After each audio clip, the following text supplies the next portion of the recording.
बदलेगा, हाँ बदलेगा। किस्मत का लेखा, किस्मत का लेखा, किस्मत का लेखा, किस्मत का लेखा।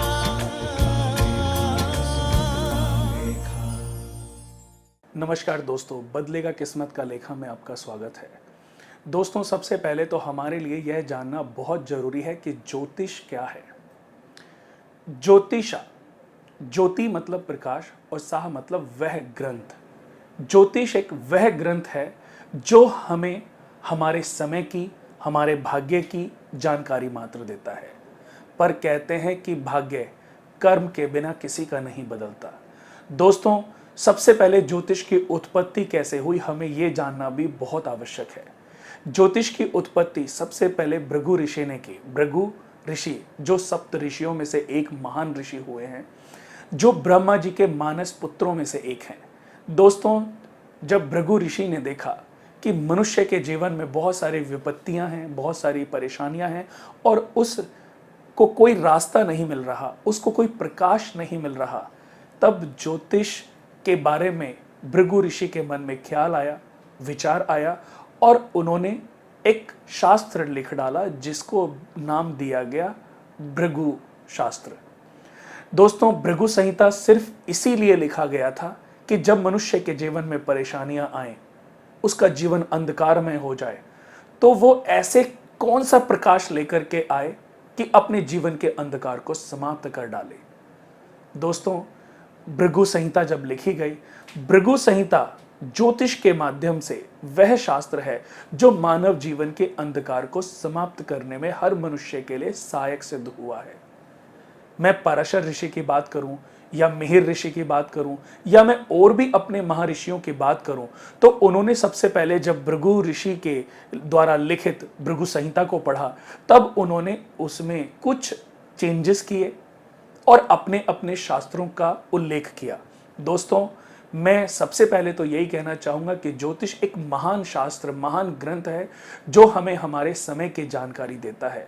पर कहते हैं कि भाग्य बिना कर्म के किसी का नहीं बदलता। इसलिए जब भी आप ज्योतिष के उपाय करें तो आपको अपने कर्मों पर भी ध्यान देना है।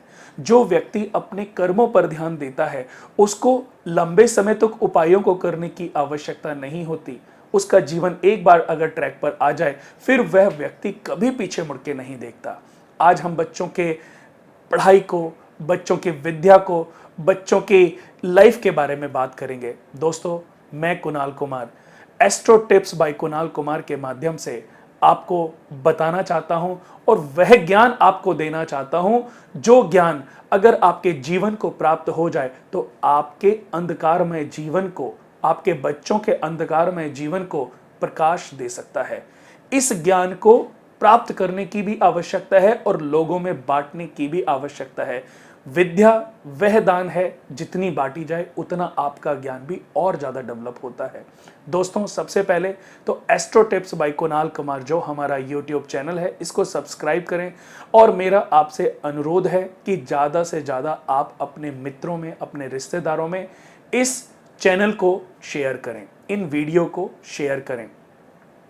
दोस्तों, जैसा कि हम हमेशा किसी न किसी टॉपिक पर आप लोगों को ज्ञान देते रहे हैं, बच्चों के अध्ययन को लेकर के बात करते हैं। दोस्तों, आज हर माता, हर बहन अपने बच्चों की पढ़ाई को लेकर के परेशान है।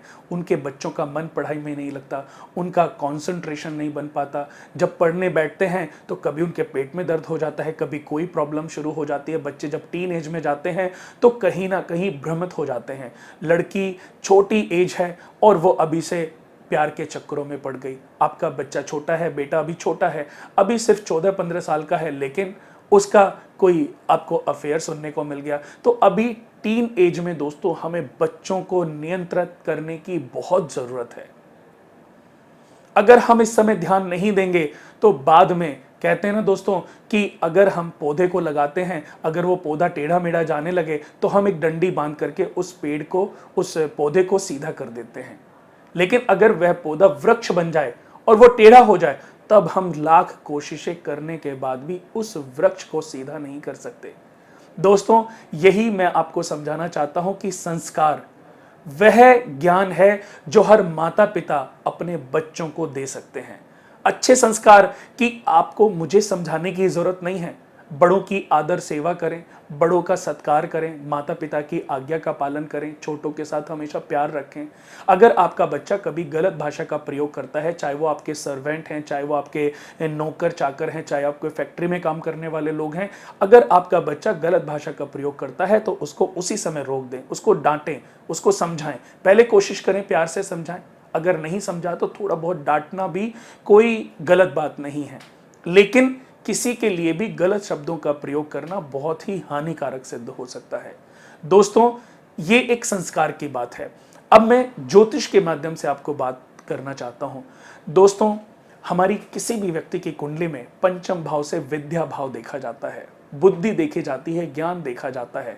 किसी भी बच्चे की कुंडली में अगर कोई पाप ग्रह पंचम भाव में बैठ जाए, किसी भी बच्चे की कुंडली में 5वें भाव में पाप ग्रह बैठ जाएं, कोई ग्रहण दोष लग जाए, कोई चंडाल दोष, विष दोष, अंगारक दोष लग जाए, या पंचम भाव का मालिक जो है 6, 8वें और 12वें भाव में बैठ जाए, ऐसे बच्चे की पढ़ाई में काफी बाधाएं उत्पन्न होती रहती हैं। बच्चा लाख कोशिशें करने के बाद भी कॉन्सेंट्रेट नहीं कर पाता, उसका मन पढ़ाई में नहीं लगता।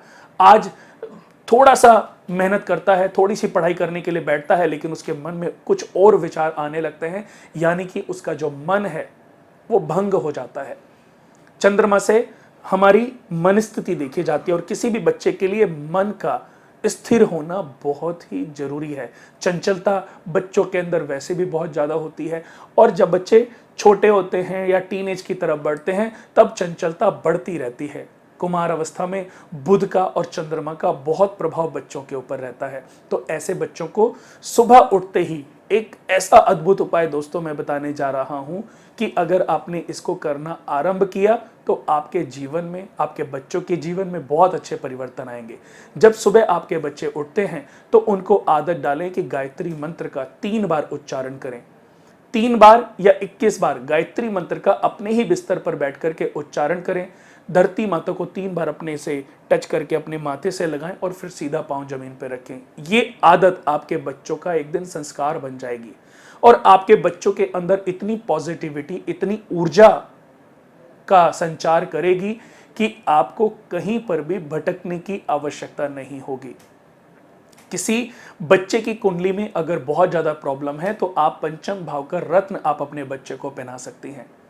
अगर पंचम भाव का रत्न पहनाते हैं तो आपके बच्चे का जो कंसंट्रेशन है वो बनने लगता है, उसका भी बेनिफिट आपको आने वाले समय में मिलेगा।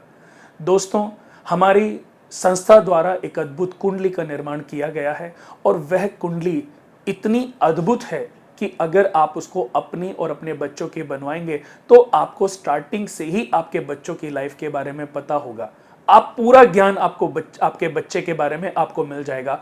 आपको क्या उपाय करना चाहिए, किस ग्रह का उपाय करना चाहिए, कब कब करना चाहिए, ये संपूर्ण ज्ञान बच्चे की कुंडली में कई बार प्रारब्ध के दोष भी लगे होते हैं, यानी कि पूर्व जन्म के दोष भी लगे होते हैं। कुंडली के 5वें भाव में शुक्र, शनि, राहु, केतु बैठ जाएं तो ऐसा बच्चा सवदोष ऋण दोष से पीड़ित होता है। ऐसे बच्चे की कुंडली में पूर्व जन्म के ऋण लग जाते हैं। जब तक वह बच्चा अपने ऋणों से मुक्त नहीं होगा तो अपने पंचम भाव के शुभ फलों को प्राप्त नहीं कर पाएगा, या कहना चाहूंगा कि अपनी कुंडली के शुभ फलों को प्राप्त नहीं कर पाएगा। आप चाहते हैं कि आपका बच्चा 100% अपनी मेहनत का, किए गए कर्म का, दिए गए दान का 100% फल प्राप्त करे, या आपको भी 100% फल प्राप्त हो, तो आप अपने बच्चे के पंचम भाव से उत्पन्न दोष का पहले निदान करें। इसके लिए सभी जितनी भी घर में ब्लड रिलेटिव हैं सबसे बराबर पैसे लेकर के सूर्य विष्णु यज्ञ का आयोजन किया जा सकता है। पर इसके लिए आपको किसी अच्छे ज्योतिष के माध्यम से, ज्योतिष शास्त्र के माध्यम से किसी अच्छे ज्योतिषी से मिलकर के परामर्श जरूर लेना चाहिए। आप हमारी संस्था में भी आ सकते हैं और आप कहीं और भी जा सकते हैं, लेकिन सही ज्ञान आपके बच्चे के जीवन के अंधकार को समाप्त कर सकता है। यही ज्योतिष का नियम भी है और यही ज्योतिष का आज अद्भुत ज्ञान भी है। ज्योतिष को लेकर के घबराएं नहीं, उसको पहले समझें कि ज्योतिष क्या है और कैसे ज्योतिष हमारे जीवन के अंधकार को समाप्त कर सकता है। तो दोस्तों, आगे हम फिर किसी टॉपिक पर आपसे बात करेंगे। तब तक के लिए नमस्कार। आप बदलेगा, आप बदलेगा। का लेखा किस्मत का लेखा किस्मत का लेखा